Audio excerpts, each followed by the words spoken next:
Okay, well, in this video about the steps in building a tiny house in an organic curvy shape with lots of openings in the form of doors and windows at the front.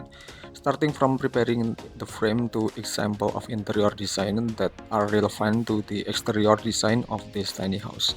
Here's a concise step-by-step guide in English for uh, building a tiny house on wheels with a curvy shell design from frame construction to finish and interior.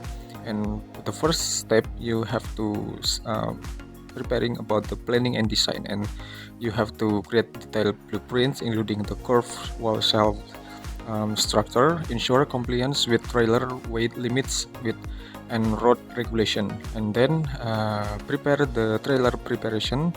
Choose a sturdy trailer foundation to reinforce and level the trailer to support the frame. uh, and then about the frame construction.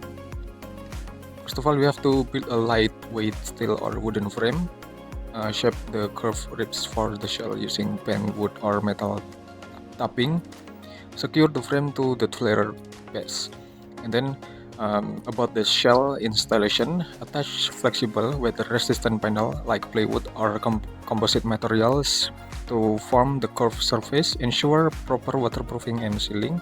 And then about the installation and vapor barrier. First, you have to install the installation about the spray foam, for example, and rigid foam or wool between the shell layers, and a vapor barrier to prevent moisture build-up. And then about the windows and door, cut out openings for window and doors, and then install and seal them tightly to prevent leaks.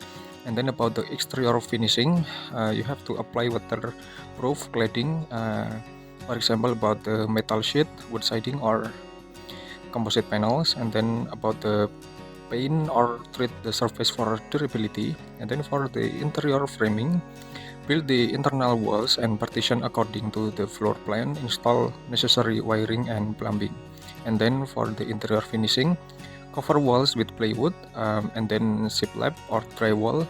And then about the you have to install the flooring for such as hardwood, vinyl, or tile. And then about the furniture and fixture, you have to fit custom built furniture for space efficiency. And then about the installation about the kitchen units, such as bathroom fixture, and then a built-in storage. And then about the lighting and electrical setup, such as a connect electrical system to a power source or solar or grid. And then a add lighting, outlets, and switch. And then the final touch, it's about the paint, decorate, and furnish, and perform a final check for stability, leaks, and overall functionality. Okay, that's all. Enjoy this video.